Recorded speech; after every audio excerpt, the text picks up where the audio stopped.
Whether we recognize it or not, the Voices of KU's student body has and can have major effects on the climate of the university as a whole. Traditionally, the way that students can get their voices heard is by protesting and challenging traditions of the university that no longer comply with the current culture of the student body. However, students often do not recognize that those means of being heard were established long before we arrived at KU.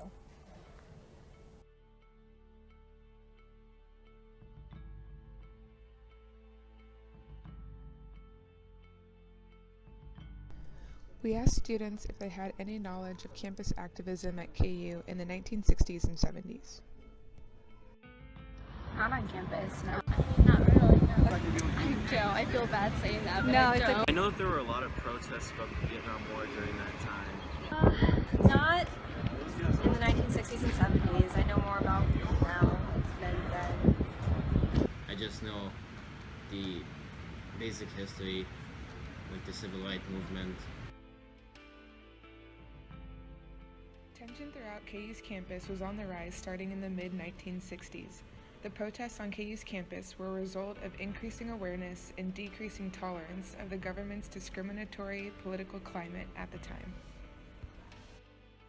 There was a lot of unrest, I'd say, and it was for many things: the war, civil rights, women's rights, you name it, everybody was complaining. Civil rights laws were new and trying to get them enacted and to get people to act accordingly.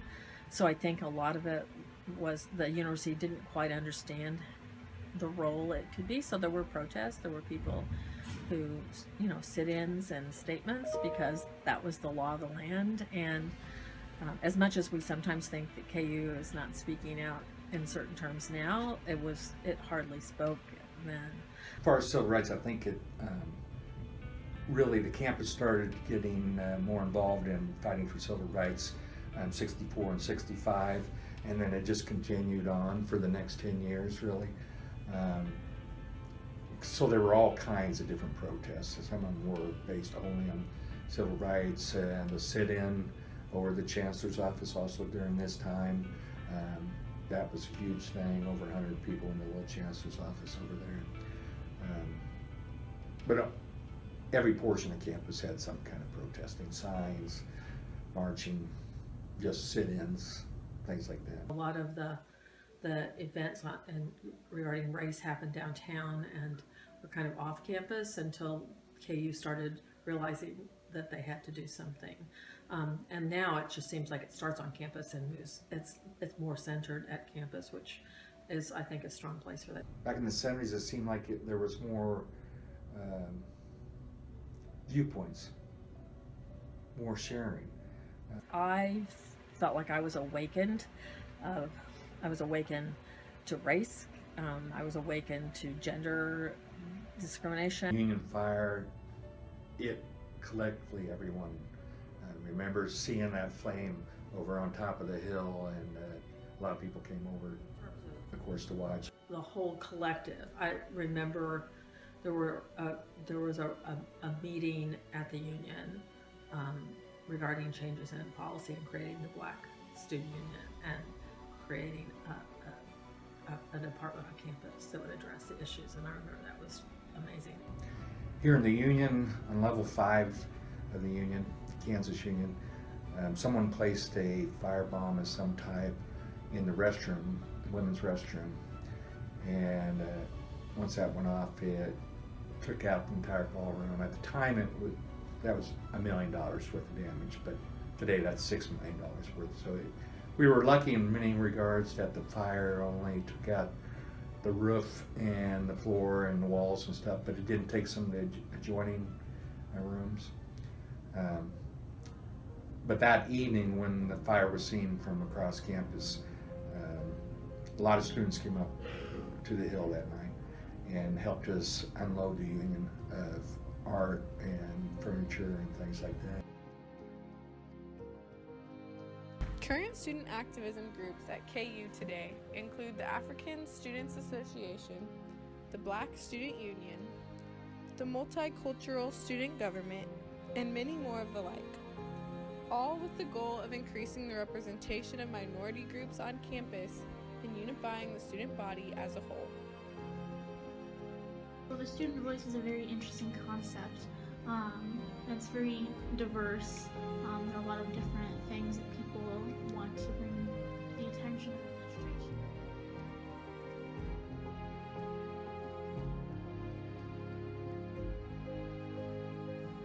KU is a very interesting place because it exists in a position in Kansas that is seen as and is statistically like the most liberal, like it based on voting patterns and such. We live in a very liberal region of Kansas, and I think because of that, people believe that KU, as it is doubly a college campus in a liberal region, that the campus itself is very liberal or progressive, and perhaps it is in the grander context, the grander scheme of Kansas. However, the reality of the situation is that the liberalism is very white and it's white neoliberalism is present on the campus, and a lot of it is performative. Some people's involvement or awareness of certain issues is performative and isn't a lot of people aren't engaged to the extent they claim to be or should be. And I'm not sure that it was good before when people didn't say it and everybody pretended everything was fine. I don't think that was very good either. But I felt like there was hope, and I feel really frightened for people now. I feel frightened for individuals on the street now, more than I ever did. And I should have probably been frightened all the time just now. We asked current students about their perspectives on the protests and the current climate on campus. Outside of civil rights, other pressing issues include campus carry, the Trump presidency, and alt-right politics. On Wesco Beach, we also see members from organizations like the Westboro Baptist Church coming to campus to preach.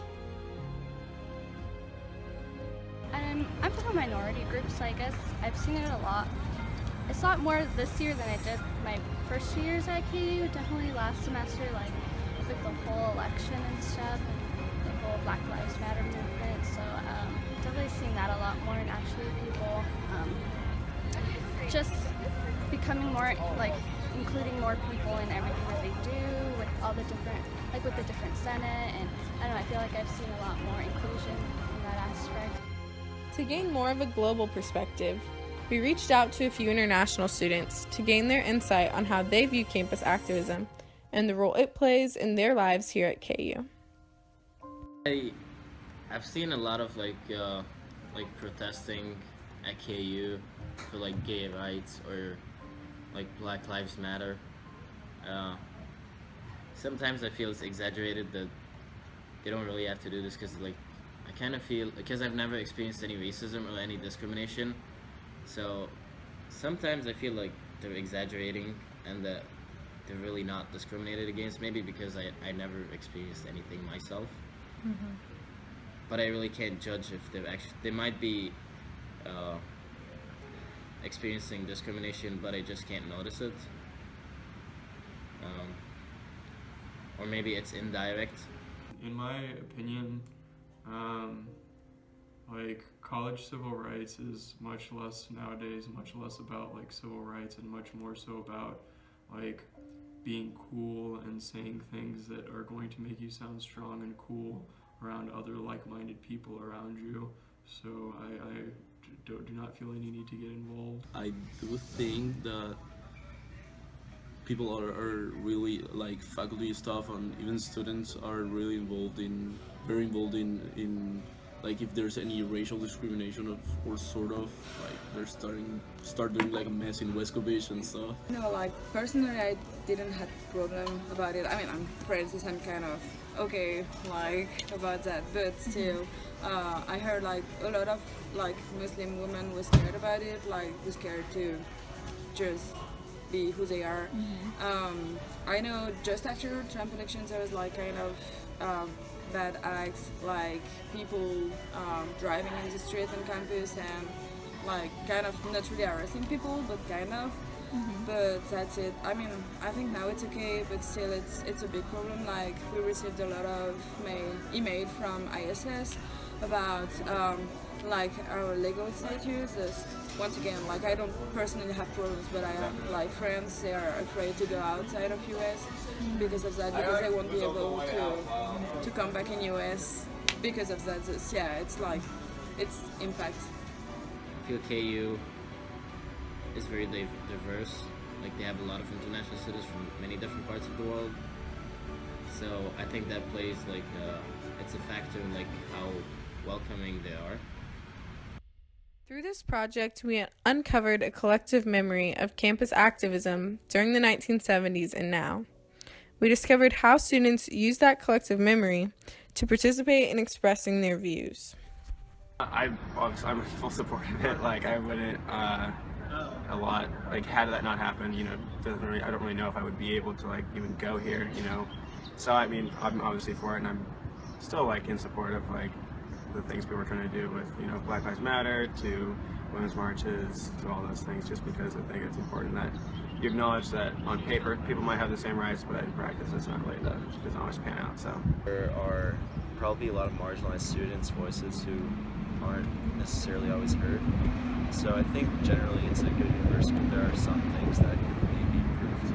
I think there's a lot of important work being done, but it is slow going, not to any fault of any of the protesters or activists or anything, just as a society it's kind of slow, which it shouldn't be.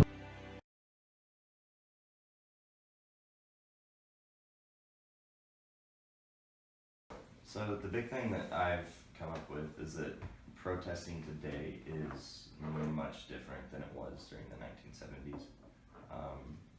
It seems that social media has really changed the game in a lot of regards. People don't have to go out and work as hard to make their voice heard, but at the same time, when they use social media to make their voice heard, they aren't projecting as much. There isn't like a tangible protest there. It's just something anyone can say and then it just disappears. About the technology thing, I think it's interesting how before I started this project, I didn't even have like an idea about the burning of the Union or all these like civil rights stuff that happened on campus during the 70s and stuff. Like you assume it happens because you have a general understanding of like the civil rights movement. So I think kind of technology we've talked about this before in class, how it has an effect in like us forgetting things because we can just Google something and have it right at our fingertips without really having to remember it or hold on to that or whatever it may be. So that was something interesting going on with technology, how it's shaped that and affected our projects. Something that I found really interesting through my interviews with the international students was just that a lot of international students, despite the Trump presidency, still feel safe here on campus and don't feel like they're discriminated against or, as Saif said, like, he doesn't even feel a need for civil rights activism on campus. And obviously that's because, I don't know if that's because they're coming from the outside, and so it's just so different in their countries that coming here they feel kind of in a bubble on campus and like safe here and not really involved in the civil rights that has been happening all over the US. But I just really liked hearing that campus is such a welcoming environment despite what has been happening with hate crimes ever since like the election and things like that. I kind of was, when I was interviewing Mary, she talked about how, especially after the Trump election, she's felt this kind of fear for students and their safety. I mean, and that's on top of like the campus carry policies and stuff like that. So it was really interesting when I heard all the international students saying that they don't feel the need for these movements happening because they feel safe. But then I also see stuff on the UDK about how a woman was driving by, and there were a couple of international students outside the union, and she yelled, "Get out of your country! Get out of my country!" Both of those. Yeah. I think it's interesting too that you said like I didn't even know about all this stuff because I didn't either, and that's why I think like classes like this or like different history classes are important. Although like they don't seem very interesting, it is important to recognize like the history of the campus because we go here and it's like our duty to continue that legacy, and like it's hard to do that if we don't know the history of what has happened and what was helpful or useful about it.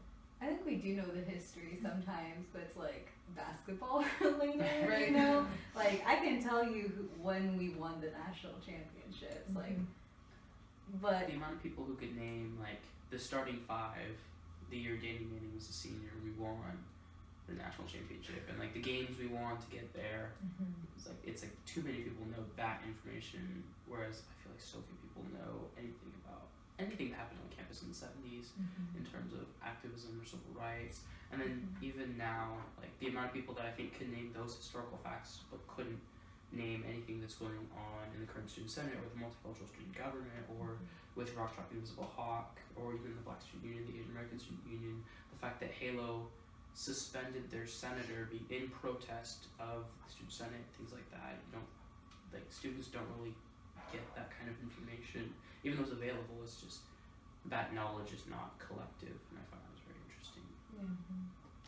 I think that why people don't remember that maybe is because of, that was almost half a century ago. But also because campus isn't somewhere where people stay. They come for 4 years and then they're gone. So we see all this diffusion of people who were here, and so that memory goes with them. Whereas if it's even a country or a small town, people are going to return there or stay there, and that's going to live on and be passed down through the younger kids. But when people leave, that information leaves with them. So maybe, in order to create a collective campus memory, we need to be teaching these things in more classes.